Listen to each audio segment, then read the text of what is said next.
So, amongst the top diners in America, as you scroll down, you can see different websites: USA Today, Yelp, videos of the top diners in the USA. At the tasting table, you see the Blue Benn listed.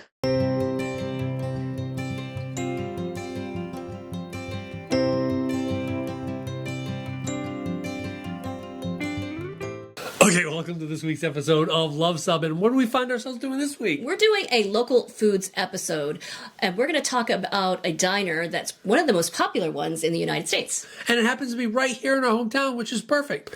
But before we take you there, we're going to go ahead and answer a question that we see a whole lot on Airstream Addicts, and it kind of has a reason for that, and that is, how is the best way to get from Florida to New England, Maine, upstate New York, etc. Yep. And the diner plays right into that. It does, because it's almost very much on the route, right? Yes.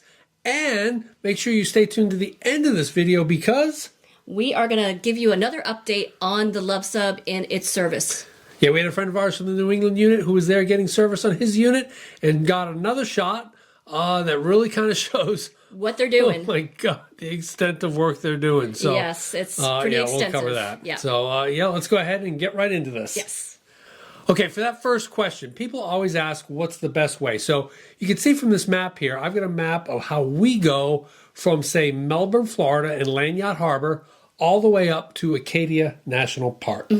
We'll include the full trip description below in the video's description, but basically we avoid I-95 north of the I-26 interchange in South Carolina. We'll zing out west just a little bit, it's not that much farther, and then we'll try and eventually get onto I-81. And we'll go towards Scranton, and we also have some favorite campgrounds that we go to on the way. Yes. I-81 has Claytor Lake State Park. And there's Candy Hill near Winchester. Yeah. It's a private campground, but a little bit more expensive. Pricey.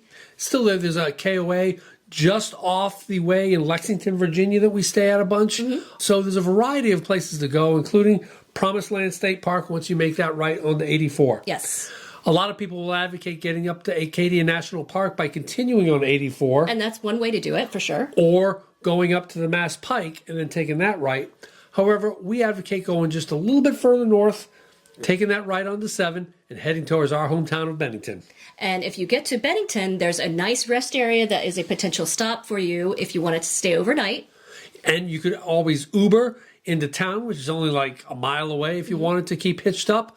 Or if you just want to stay the night at your rig, get up that next morning and have a wonderful breakfast.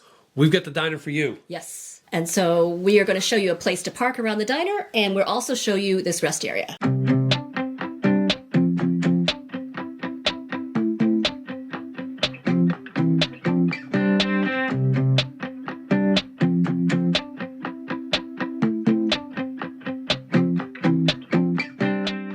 So we're here at the Bennington rest stop, which is on Route 279, just over the New York-Vermont border, and it is a great place to stop off prior to going to our place that we're going to talk about with regards to our food topic. Yep. But they allow one-night RV overnight stays. The rest area here works from 7 to 7, but after that the truckers are here. But it's a wide open place, great for your RV. Yep. Great place to stop off as you're heading from down south off to New England. And Bennington has a couple food options here, not just the one that we're going to profile, but Yeah. they've got a really very good fish and chip shop, Yep. and they also have a really good place to get some beer. So it's a great stopover point. Yes.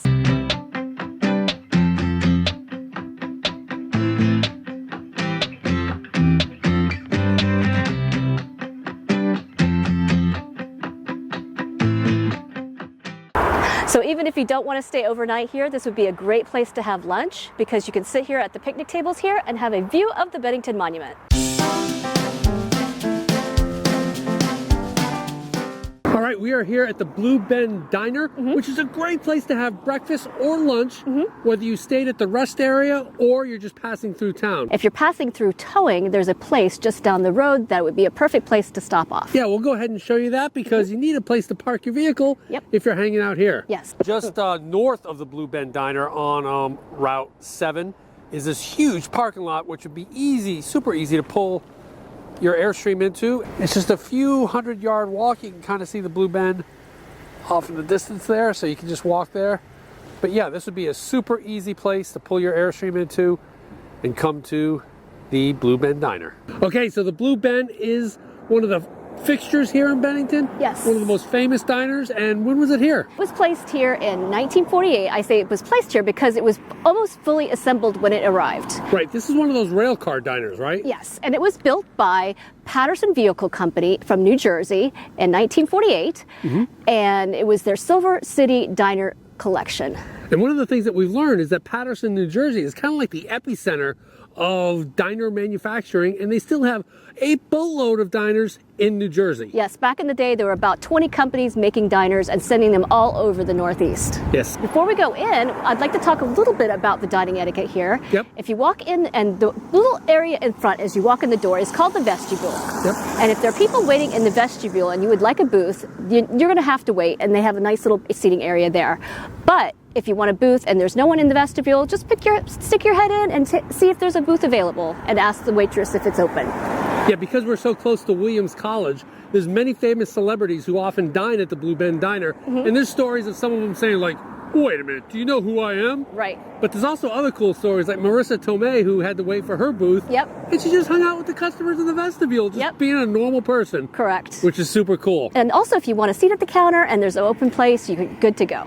Sit right in. Yep, so here we go. Let's go in. Let's go ahead and get in and get some breakfast. All right, Cindy's going into the vestibule here. So the vestibule is empty. So that means if there is a booth available, we can take it. All right, let's take check it. it out. Look at that door, aluminum. Let's see if we got anything.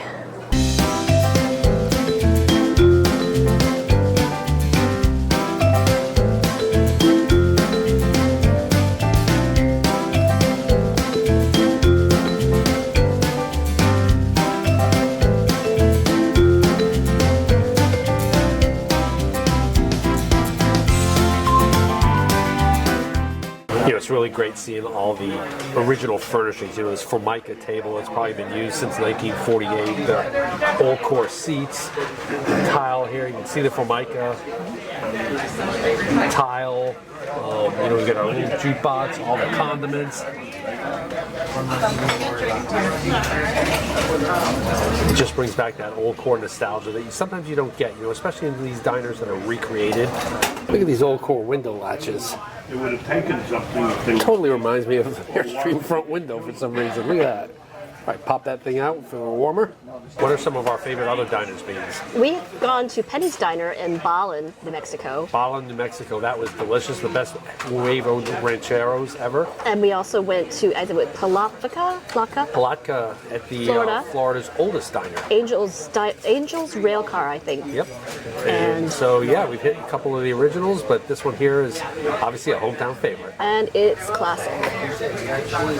Let's see some of the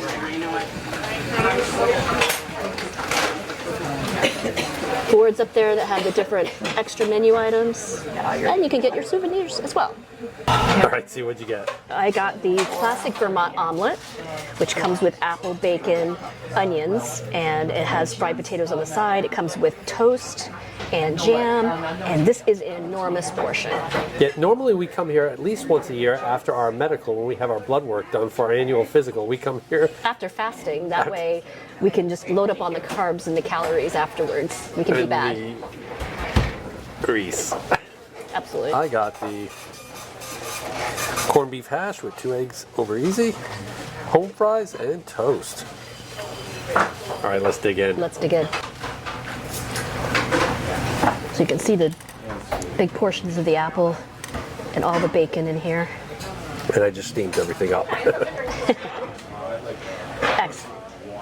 This is so good. You can see the corned beef hash is all fried up like that. The over easy eggs are perfect. Some home fries. And the thing is, my body reacts violently to runny eggs. So we've got about 45 minutes or so to get home before that reaction takes place. So it is well worth it. Awesome.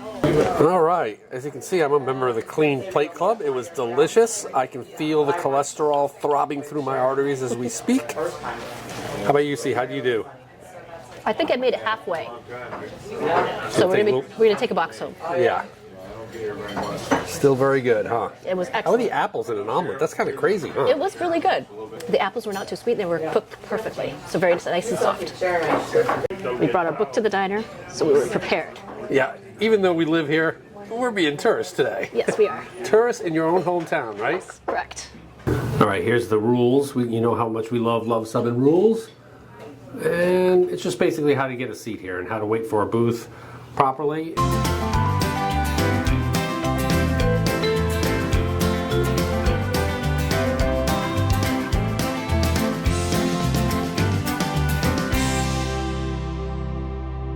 So we're coming out from the back here to the Blue Benn, and something I didn't even notice, they have a whole smoker here, which I don't know what they use it for. I've never seen Blue Benn out smoking, but the one thing I do know is that this smoker could use chainsocks. Chainsocks are taking the RV world by, well, kind of a storm, and they make this otherwise boring safety feature into something snazzy looking. And your chains should never bottom out. You should keep them in that X, but if they do, they could keep sparking from happening and potentially causing a fire. You can get your chain socks at LuvSubbin.com.